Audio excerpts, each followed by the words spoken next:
G'day, legends, and welcome back to the Roadside Cycling Show presented by Zwift. Tommy, we're in the middle of December. In fact, 1 week away from Christmas. I want to know, mate, what's on your Christmas list, mate? Do you have a list? Do you send a list to your partner, to your parents, anything like that? Maybe a power meter, mate. That would be up there. I've been looking at sort of, the pedal-operated power meters. Okay. I'm always a little bit dubious because as soon as you crash, pedal's the first thing that can go. The Asiomas, mate. That's what you want. Yeah, I know. I've been having a look at those. FE Sports, they bring them in. Or the Magene P505. That's also good too. Yeah, that's I wouldn't mind one of those. Mate. Yourself? Well, that's a good question. I don't want to give any spoilers away because I don't like knowing what I'm going to get, but I'll be very happy if it is something to do with golf. Or something to do with bikes. So pretty easy customer to buy for. Yeah, you got that new driver, didn't you? Oh, I did get that. It actually cost more than everything in my bag. That's right. Oh, and I was just smoking them. Anyway, this is a bloody cycling podcast, not a golf.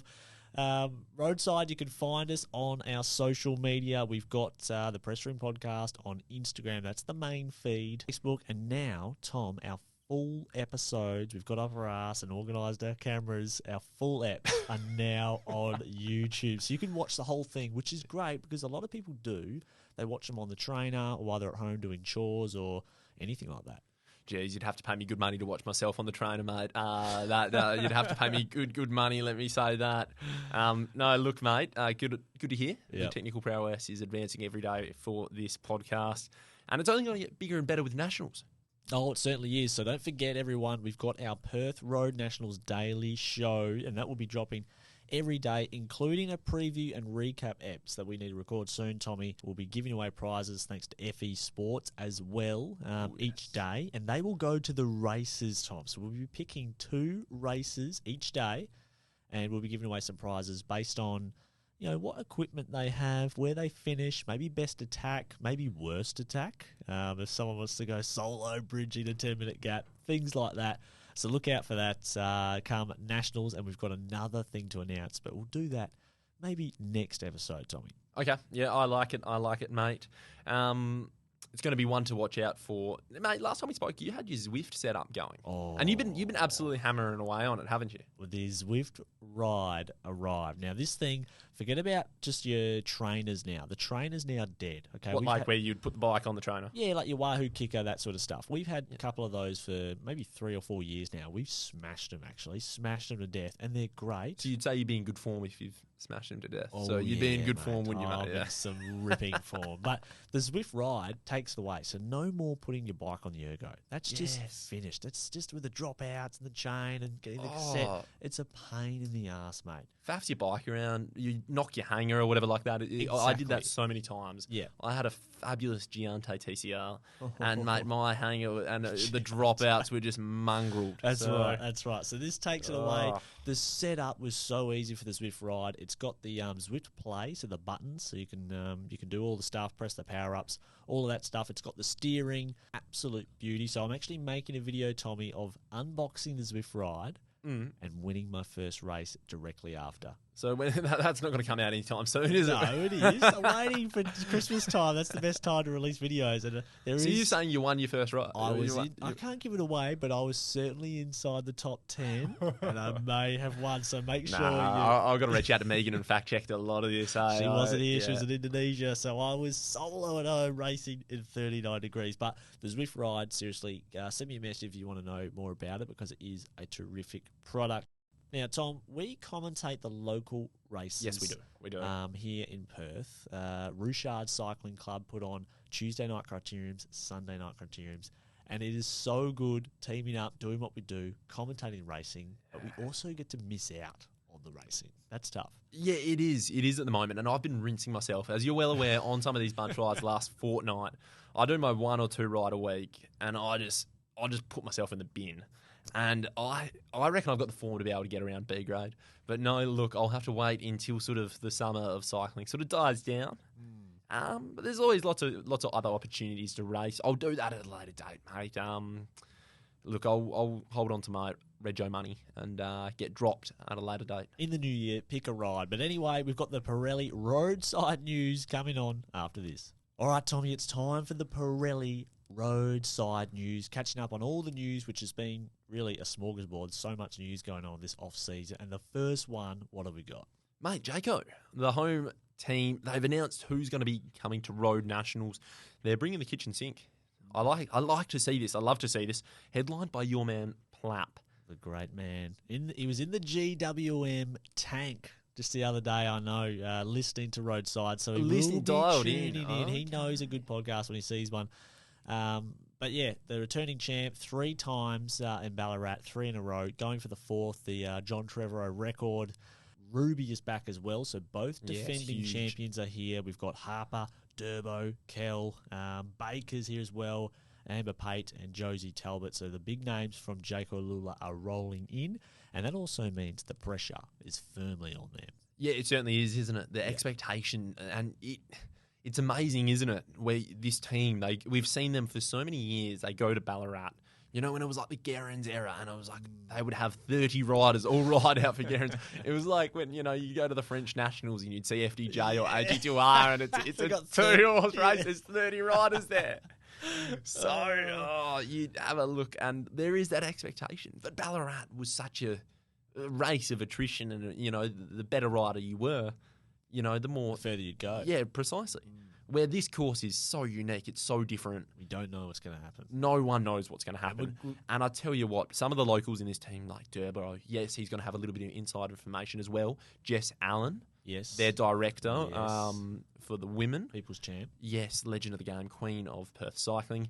She will have some very expertise that she'll be able to bring to this circuit. She will. Locals will definitely help. And we've got our preview that we will be dropping sometime between New Year's Day and, of course, the 8th of January when it all kicks off. So we can dive deep into it. Yeah, just hold my tongue because I've got a serious underdog who's going to win the road race. Wait, you've picked your winner already? I've picked. I can't move on, mate. I've picked. You going to say? No, I'm going to wait for the preview. That's what they've got to wait for. I've got the preview. I'd love to say it's going to be the great man Plapp. I think he's the favourite in the men's.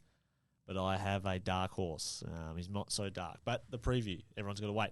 Okay. MAAP, Tommy. Yeah, it came out. MAAP came out today. This is recording on the 18th of December, so the week before we put these pods out. I didn't know this was happening, and I tell you what, I love it because MAAP, they're just the leaders in the cycling wear at the moment, and didn't they do it well with the announcement?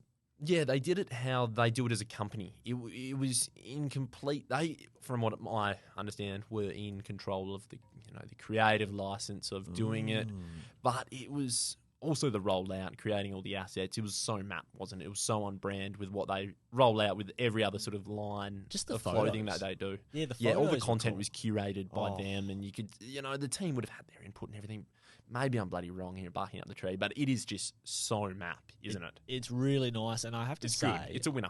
Who else is sick of that stupid photo where they're pulling the sleeve on the shirt? It's just so lame. I'm sick of seeing that stupid photo. They're looking down on the sleeve and pulling it tight like nobody cares about that. Maps were great. They had the team car, purple team car emerging out of the car wash, the laser wash at the servo, and the bristles were green, and it just looked so good because the purple car was coming out. So I love MAAP. It's just so good. I love it. Beyond all the polished content, right? It does signify, this team, doesn't it? Australian team.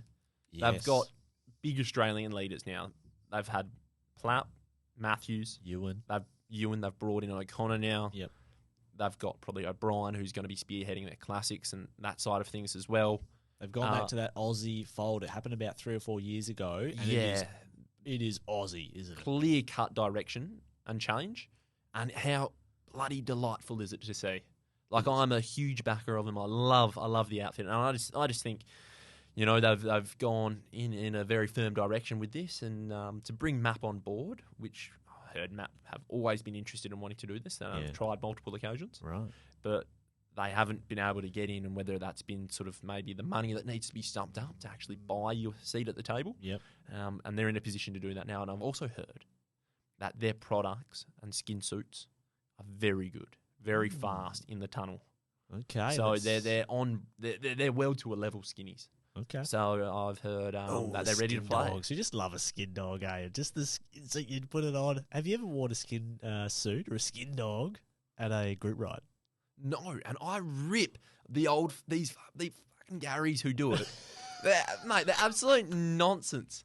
They're all rolling around on bunchies. They're all ripping around on the local bunchies during the week. And there I am with like my flappy jersey, my lovely little Pedalare kit. And I'm in the Bibs jersey, mate. I roll around on aluminium wheels. I'm probably one of the only people rolling around on alley training wheels still. Tell me, mate. Come on. John Carney coined the skin dog on the group ride for our Wednesday ride at Wembley Cycles, mate. He started wearing his skin dog at the shop, and I started wearing mine a little bit. I've still got the Wembley Cycle skinny. So anyway, let's see what everyone thinks. Maybe skin dogs are okay. No, they're not. And what about Hagens? Yes. Bermans. I don't know the name. How do you say it? Because they are partnering with Jayco for the dev team next year. Yeah, news that's sort of been there for quite a while, and now it's sort of been confirmed. I don't know how this...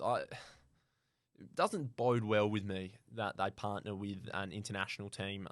They're an Australian team. They're an Australian-Saudi team. Yeah, let's be real.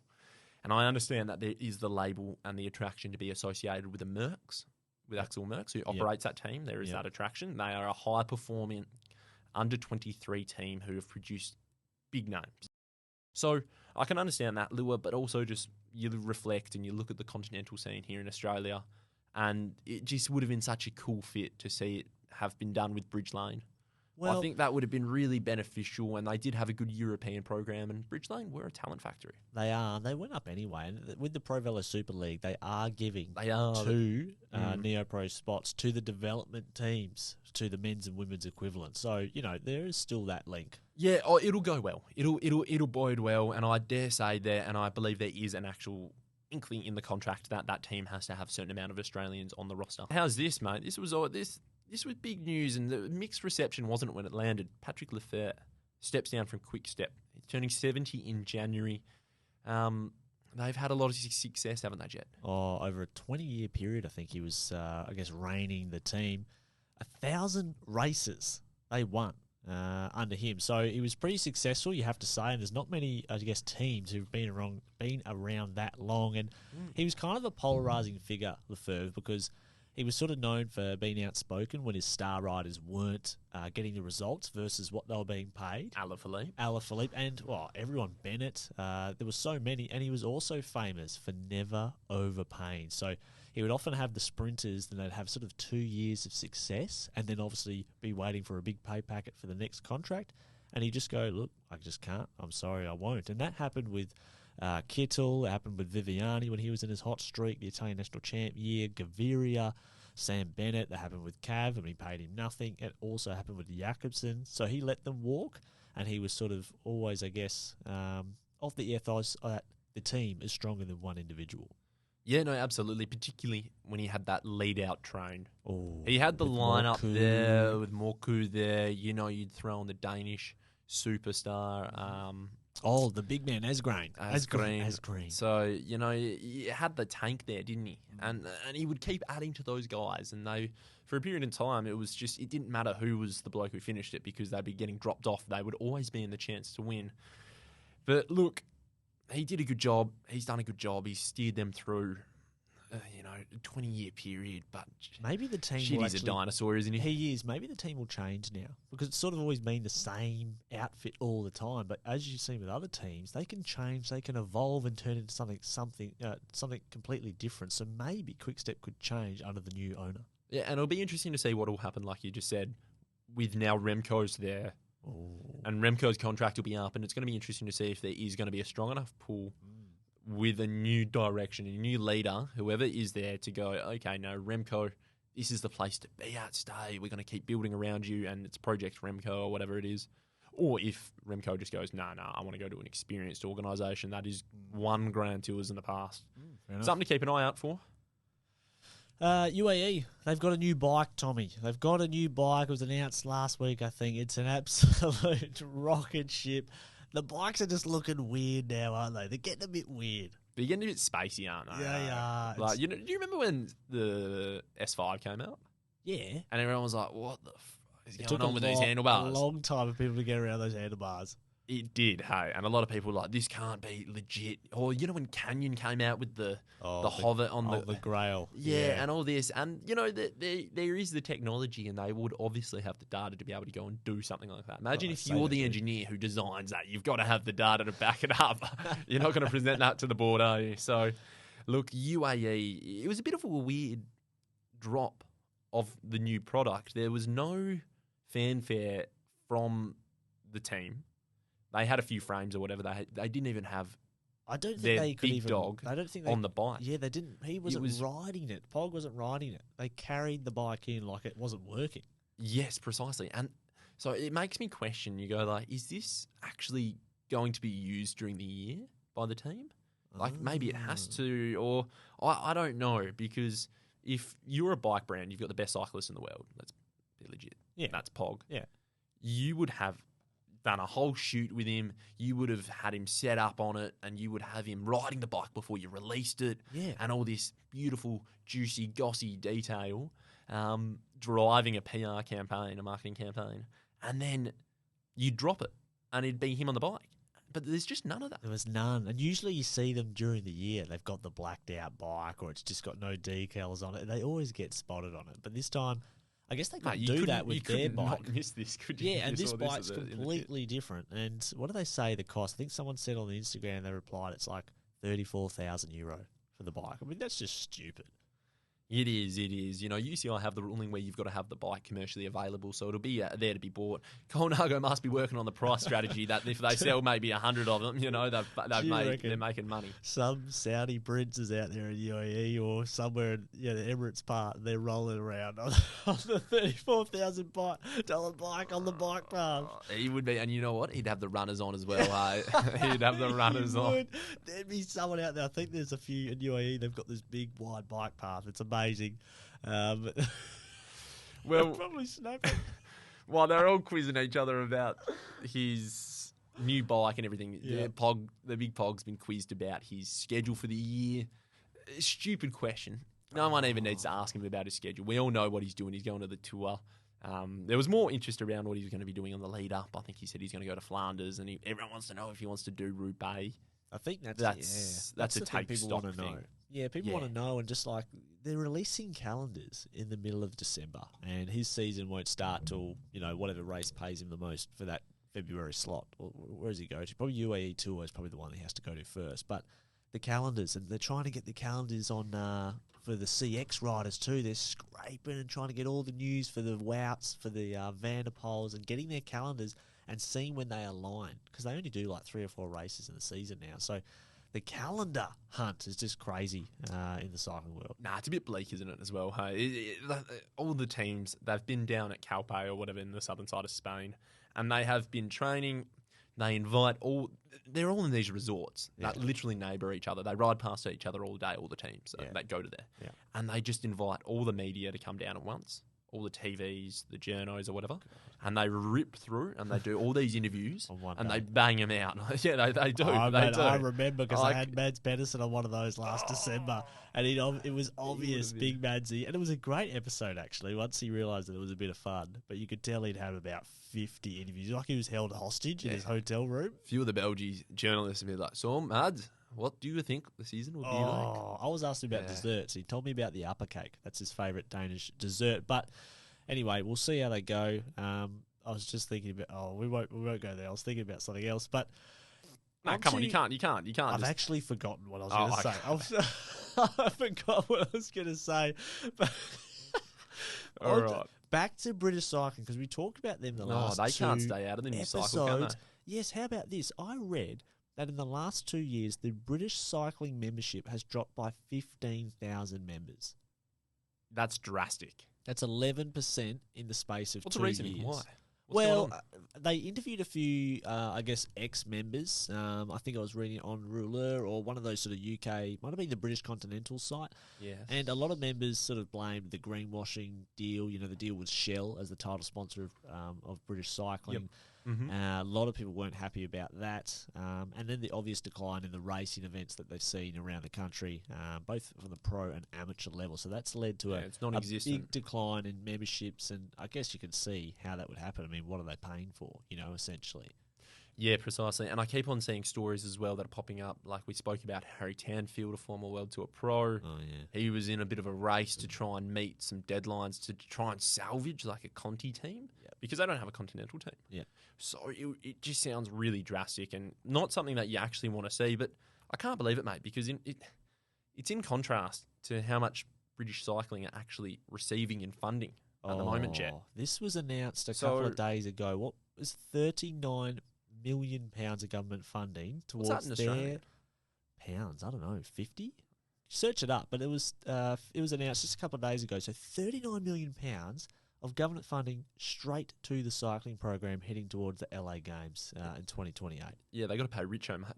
They do have to pay the big man. I mean, maybe they did. Because remember, we talked about the Australian Sport Commission boosting their funding to all sports. And I think it was $186 million that went to all Olympic sports.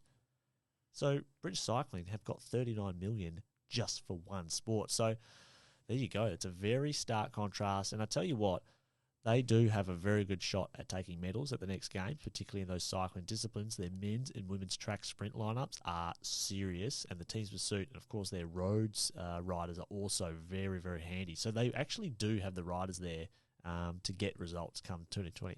No, they certainly do, but it's going to be interesting because having that much pressure and that much funding put on, there will be the squeeze and that high level of expectation. Would not want to be in those boots. I don't know. I don't know how. I feel pretty crappy seeing that.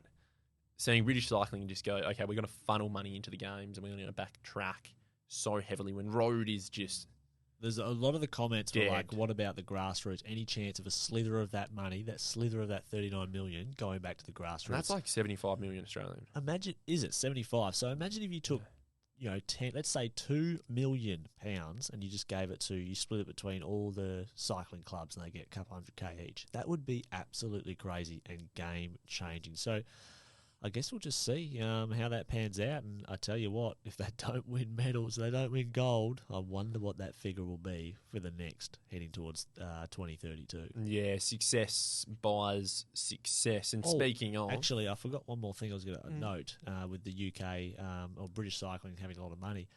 Katie Archibald, one of the best track riders and such a talented rider.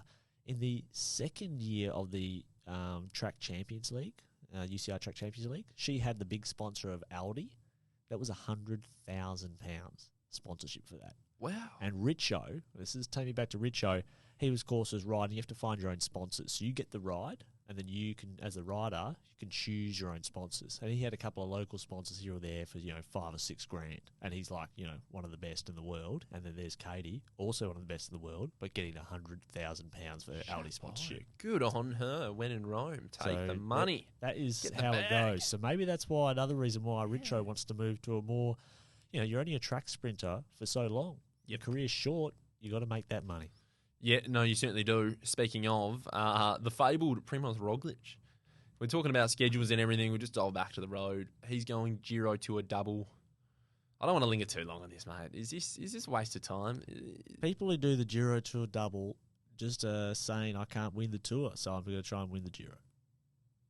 Yeah, it's a bit like that, isn't it? It is. It's a bit miserable. And we were talking about this before, and you thought maybe, he wasn't Roglic picked to Red Bull to win the Tour de France. But he was hired to win he was hired to contend for the Tour.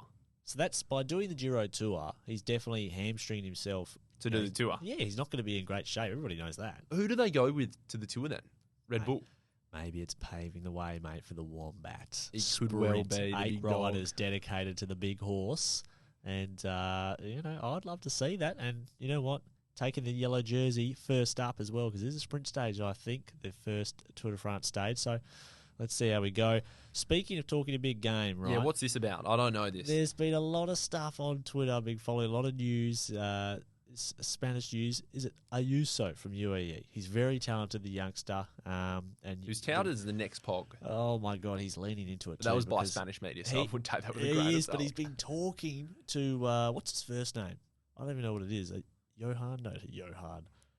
I don't know what it is, but Ayuso. He has been talking big game. He's got a lot of pressure on him from the Spanish media, and he's saying, I want to be better than Pog. I train with him. We're friends, but I want to beat him. And he doesn't want to. He's shaking the leadership. Remember, he didn't pull at that Grand Tour. He sort of flipped off. Then he put himself in the bin and he DNS the next day. He was saving his legs, and I just think when you're this young and you're that talented, he's obviously very good. You need to can't you just wait your turn? You'll have your shot, or move teams. You know, you don't try and take down the big dog in your own team. I think you've just got to wait and you'll get your opportunity. But this guy's talking like he's already better than Pog and he's got the Palmares to show, and he doesn't. And it just means his fall is larger, you know? Yeah, it comes down to sort of having a few too many cooks in the kitchen, doesn't it, to be honest? And he also doesn't realise that is Pog's kitchen. He owns the restaurant, mate. Like, he also needs to find his own team. I think I agree with you. I tell you what, there wouldn't be any he wouldn't struggle to find a team, put it that way. Oh. If he decided that he wanted to move, he is a talent movie star for a young man. Dying to get their hands on him. They would be forking out some seriously large amount of pesos to be able to pull him over, wouldn't they? They would. They would, mate. They would. Speaking of pesos, Big Viviani. There's a little bit of a rumour going around. Where'd you hear this? This is just where are these on the forums, mate. On the forums. But Viviani could be going to Q36.5. That is a link with Pinarello there because he's been on Pinarello. How much money does Pinarello have then if they're paying Pidcock? Remember those foil bikes he got for the Olympics when he was Olympic gold Omnium champion? He had the gold foil track bike, absolutely minted. I don't even know where he is now, Viviani, but he could be going to Q36.5. And you know what? For a team that needs points, if you just sent Viv to just the low 2.1s, 1.1s, he would clean up. That would be the most miserable way to go out, though, wouldn't it? When you're an Olympian sprinter, you've won stages at the Tour, the Grandies, the big World Tour races. That would probably be the most miserable way to be able to round out your career. And I think that would be sort of the superannuation top-up for Viviani if he does do that. He'd have a bit of money I reckon he's got a little bit. He's beyond that, to be honest. I think he will try and look. He could go to another World Tour team. He could. He certainly could. Just wait and see. But anyway, that was the Pirelli roadside news. Now, Pirelli, they make the best tyres. We've got the road tyres, Tommy, on our desk, but they also make the best gravel tyres, right? And the perfect tyre that you need for maybe rattle gravel, for example, is the new Pirelli Cinturato Gravel RCX. Now, you might all have ridden on the RCs before, but the RCX is a little bit more optimized for racing. So if you need that top-end Wazoo tyre, right, for your race at Rattle Gravel in Adelaide, which, by the way, go comment on our reel on IG. You could win an entry to Rattle. An entry? That's right. So if you want a piece of that, use the Gravel RCXs. Check them out. They've got the same tread pattern as the original Cinturatos, but they're sort of optimized for harder racer conditions. They've got less knobs in the center for that sort of straight line speed, but also you can be super aggressive on rails in the corners thanks to the steep tread on the sides, Tommy. That just helps you grip and chew that mud and spit it out the backside of the wheel. What's the gravel like at Rattle Gravel? What's it? Mate, in the McLaren Vale, it is unbelievable. Unbelievable. Just that it's a white, it's like a white strata. Gravel. Very close to a strata. Okay. So if you need those tyres for Rattle Gravel, Pirelli Cinturato Gravel RCXs, they are the ones. Well, mate, it's been pretty hot over summer, and I tell you what, we're due for another bout of heat, which I'm not liking at all. Big wave coming in. I actually grabbed an old jersey the other day, cut the sleeves off. I'm going to be rocking that. No, you are not. I will. Yes, I will. No, yes. You're riding a sleeveless jersey. Yeah, I'll rock it. Mate, I got the pipes, don't you worry about it. Yeah. Now, mate. No, wait a second, Tommy. We just have to talk about this. We've had skin dogs on the group rides. You're saying no to skin dogs on a groupie, but you've got a sleeveless jersey. Mate, it's iconic. It is a staple. If you're telling me you don't have a jersey with the sleeves cut off, Jethro? Mate, I'm not going to flip this back on you, mate. Myself into the river with my deep dish wheels on, mate. You've never seen the big dog Graham Brown roll around in just the vest. I've seen Stevie Hall with the vest. He does have the cannons to match, but I think I don't know about that, mate. No, you wait and see. Anyway, mate, Anyway, tell me about Zwift Ride, and we are going to be going to Tour Down Under later on in summer. What do they have planned for the big dance? Zwift, so they're going to be in, of course, at TDU. They're the sponsor of the white jersey again. Oh, they do that well. 3rd year in a row. And I was actually spewing. The first year they did it, I was going to present the white jersey to the winner on that day, but I actually got Your sick. mug was going to be on stage. I was on the stage. I was going to be Oh, presenting you'd the love white that, wouldn't jersey, you? and you know who won it at the time?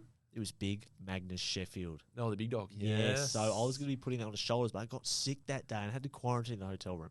But anyway, imagine if that didn't slide through to the keep. Imagine if you did, hey, then you just coughed all over it. Magnus, give me a hand here. Great ride, Maggie. Let me cough in your mouth. But Zwift, they sponsor the white jersey, and at Tour Down Under this year, they're going to have a number of activations. They will be in the Expo Village, which is beautiful because it's air-conned in there. So you can go check out the Zwift Ride that will be set up there. We've got some amazing volunteers that allow you to hop on and actually just try the Zwift Ride out. Yeah, I reckon I actually tried it just to escape the aircon last year. People do, mate, just seriously. the heat, just to get into the aircon. I was there and then I was rolling around. If you it is go good there- fun. It is good fun to be at that expo. It is, and if you go there early, you should be able to get a few nice giveaways as well. So Zwift will be doing that, so look out for them, and there'll also be a number of activations, so pay attention to the Zwift, Go Zwift AUSNZ page, the Oz New Zealand page on Instagram, and they'll have the events coming up. And, I guess we'll see you all down at Tour Down Under. Yeah, bring it on. Now, mate, last ep we put out to the world, didn't we? We said who could have gone pro? Who was the bloke who rolls around in the bunch ride, who probably does maybe the, 1 or 2 days on the bike. And what are you playing there? You're playing the reel now. You're playing it now. I don't know how to open up Instagram without playing the reel, but it does this. But we did have a number of responses. Everyone who thought was giving us some suggestions. Lee Turner thought Mark O'Brien, obviously. Oh, I said Marco, didn't I? You said someone. I said AJ. You said AJ, but Mark O'Brien, always in form. Melbourne Warrnable, Mark Good O'Brien. man. Is he coming over for nationals? I'm sure he will be, surely. Yeah, Tommy we'll Nankervis was another one Yes. Hollywood said. Scotty McGrory, who did he say from his era? We had Peter Attard. He reckons Peter Attard back in the 80s. Alan Piper said he was one of the best Aussies he'd ever seen, Peter Attard. And Brett Aiken could have been a good pro on Brett the Aiken, road. know that name, yes. Joe Cooper, Tommy, the original JC driver. Yes, he is someone who I would have loved it. I don't know what happened. These are stories where maybe contracts don't get cut. I don't know, but like JC driver, he would have had a long and healthy career. That was Flappy's suggestion. So good call by Flappy. He thought the big JC. We also had Matilda Reynolds as well. She started pretty late in the cycling world, so I think that's a pretty good shout out. Flappy also said Mark O'Brien as well, and Marco said the problem with getting into a World Tour team is that they actually want bike riders that can win a race before getting slotted into a domestic role. Oh, that's bloody good, eh? That's so true. That's so true. It is. Freeberg was noticed as well. Yes, the local man, Freebie. But do you think, just on that before we go forward, like that is pretty true though? But it's changed a little bit nowadays, though. If you're a big horse like maybe JC driver, and you know, obviously numbers and potential scope of how good you can get. If someone like him, and I see that in your boy Medway, he's got the big tank, and he's Medway. Landed at under 23. They've just chucked him on the numbers, and have gone, this kid has serious potential. Yeah, numbers are getting you signed now. Strava rides are getting you signed as well. A lot of riders are actually going out looking for KOMs in the off-season, trying to get themselves noticed, and it's worked for a number. Who else do we have on here? Brad Linfield is another one. Yes, very formidable rider, Mr. Linfield. Cam Bailey got a few mentions. Yeah. ISO way rider. Mick Stallard, Matty Spartan has been put up. That's pretty funny. Rides every day of the year. Who else do we have in here? There's a few. It's a long list. It's a long list, isn't it? People putting up their mates too, like a couple of flat B grades in there. So it was very good. I wonder if there's anyone missing. So if you haven't commented on that reel, check it out. But this is another one that we like, Tommy. Who are the most underrated riders in the pro peloton? Now, this list could go on so long, but you've got a couple of bangers right here. Yeah, straight off the top, mate. I thought about him because he had a cracking Vuelta. He seemed to get better as the Vuelta gone on. If there was a fourth week, I thought he would have slid onto the podium. Matthias Skelmoser. He's had a great season with Trek, consistent, and he's picked his battles as well. He's picked his races really nicely. So 5th at the Vuelta. He was also 3rd at the Tour of Swiss overall. Yeah. He was 3rd at Basque Country, and he was 4th as well at Paris-Nice. He's very all-round, isn't he? He can do it all. Yeah. Kind of like, when Bob Youngles was coming through and we all thought, he's going to take Grand Tours by the scruff of the neck, drop a few kegs and just have that power. Yep. That's who he kind of reminds me of, except Skelmos does have that Ardennes dog in him Yep. to go forward. Great call. And what about on the women's side? Yeah, on the women's side, easy answer, mate. Neve Bradbury. She's had a brilliant season. She had a good start to the year down at TDU, where she was 3rd on the GC. Yeah. And I think the way that she contributed to her team throughout the year, particularly like 9th at Vuelta Burgos, there was a stack of races, particularly Tour of Swiss. These are hard World Tour stages where she was on the podium. She was 2nd. The Queen stage of the Giro as well. The big stage. But what was the one that stepped out to me was the UAE Tour, where she was 2nd to Kopecky on the big Jebel Hafid. Yes, correct. And I know that she is going back to UAE this year. Ooh. It's underlined. And we're talking about schedules. Now, this is a legit one. This is like something that she's going, I am, if everything falls in place, in terms of health, wealth, and all that sort of jazz, I'm going to UAE. So it would be awesome to see her, and I would not be surprised at all, go out on a limb here and say, I reckon she's going to mop the floor and win that race. I wouldn't be surprised. I love it. Who do you have on the flip? Weapon. It's a great call. It makes me think of the women's professional cycling. Almost all of them are underrated when you really think about it. It just makes me think there's so many. But on the men's side, I'll start with the women's actually. I still think Marianne Vos is underrated. Her career is unbelievable. She's 37 years old, or maybe she's getting 38 this year. 255 wins. She's won world titles on every discipline, I think, except mountain bike, but she's been the European champ on the mountain bike. She's Olympic gold medalist. She's won stages of the Tour. She's worn the yellow jersey. She's won all the classics. She's done everything, hasn't she? She wins sprints. She wins everything. Cyclocross, 8-time world champ, and 8 years between her first and her last world championship in 2022. She won so many races before women's cycling was really renowned for what it is, and she's still going still up there. I think that is super impressive. So I think she's still underrated. Yeah, one of the greatest of all times. Without a shadow of a doubt. The GOAT. And then for my male, I actually think Marco Haller is an underrated rider. Where's he landed? He got flicked by Red Bull. He did. He was there with Bora from the OG days, the big Austrian, but he has moved to Tudor Pro Cycling, 2-year contract there.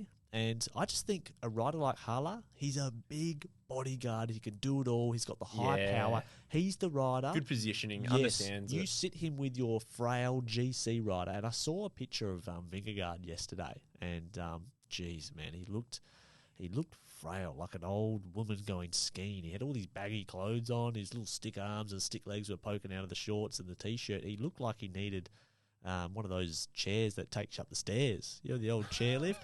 Seriously, he needed that's who you want Marco Haller to chaperone around. The big bodyguard. He's a huge unit. Big dog, yeah. He's top 20 Route Bay twice as a key helper. So he's been a helper in that last 20 with a favourite there. Same at Milan-San Remo, and he's still got it. I think he's 32 this year, and he was 6th at Paris on the big road race. So he can ride for himself too. Nah, bloody handy rider. Very, very good pickup by Tudor as well, and they probably got him at a good price point as well, so, well below his worth. So we want to know who are the underrated riders in the peloton. I think there's going to be a stack in the women's field, but we want to hear your gems, so make sure you let us know because we do want to know your take. Also, those underrated riders, who's going to step up and maybe take a big win this year? Ooh. I'd like to know that as well. I'd like to know that. It helps with the betting field as well. Maybe that's for the next pod. We can talk about that one, I reckon. Yeah, I like that. That involves a bit of research, man. So you'll have to remind me about that then. All right, Tommy, one of my favourite segments, one of our final segments, actually, it's the In the Gun segment. Now, you put yours into the run sheet before I did, and I actually read it differently, and it made me laugh. You said something about Christmas parties, but mine is, and this is nothing to do with cycling, right, is people who come to work sick, right? Because for the last 2 weeks, poor old Megan has been sick as a dog from her work trip. Something back from Indonesia, and it's knocked her out for 6, right? But also, I don't want to get sick, so we're doing a bit of quarantine action, right? Yeah. So when I go to work, it's like, all right, I'm just getting it done. Someone at work came in with hand, foot, and mouth disease. Nah, that's gross. I don't even know what that is, and he told us his whole family had it, and then he starts coughing in the truck. And I'm looking behind in the truck. We work we work outside, and we travel in a truck, 3 of us. I'm hearing the coughs, and I'm like, no, you can't be doing that. And he had it, and he stayed at work the whole day, despite us saying, mate, you got to go home, bro. And he was like, no, I'll be fine. I'm like, no, I don't care about you. I care about us, me. mate, before Christmas. So if you just don't go to work sick, and I don't want to get hand, foot, I don't even know what that is, but I don't want it. Well, if you've brought that into the studio, I will be spitting chips, mate, and I will be absolutely spewing. And you will be paying for the next 10 rounds of my golf. It sounds horrific, doesn't it? Hand, put that foot, in the and bin. mouth. Yuck. It just makes... What do? You lick all 3? I don't know. Stop. No. And anyway, on a different note, What's your thing? No, mate, just Christmas parties. You know, the work Christmas parties and everything. So, like, you have them, and you know, it's the silly season's well and truly live. It's kicking off, isn't it, mate? So, like, you know, your Thursdays become the Fridays, and then quickly they become the Wednesdays, and it, you know, look. What is your Christmas party? Tell us about it. No. I won't go. I won't dive into the details too much, mate. But when you have the Christmas parties, it's like front loading your preseason.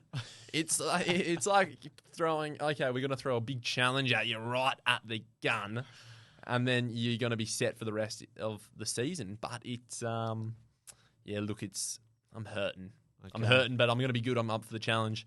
Shutdown season's going to be around the corner. Bring it on. Bring on the Christmas break. Bring on nationals. It's going to be a busy period, and I'm ready for it. It's going to be a ripper. So make sure you send in all your questions to the Press Room Podcast at gmail.com or on our IG. Make sure you hit us up and subscribe. We've got a big episode coming before Nationals, our Nationals preview, Tommy. That'll probably be the next one we release. Yeah, we're going to sit down and have do a little bit of digging, a little bit of research into this, actually. It'll be a bit of prep for once. It will be full on, because that'll be our next episode, and then we'll be straight in to our daily Nationals show. So we're looking forward to seeing you all there, and have a good Christmas.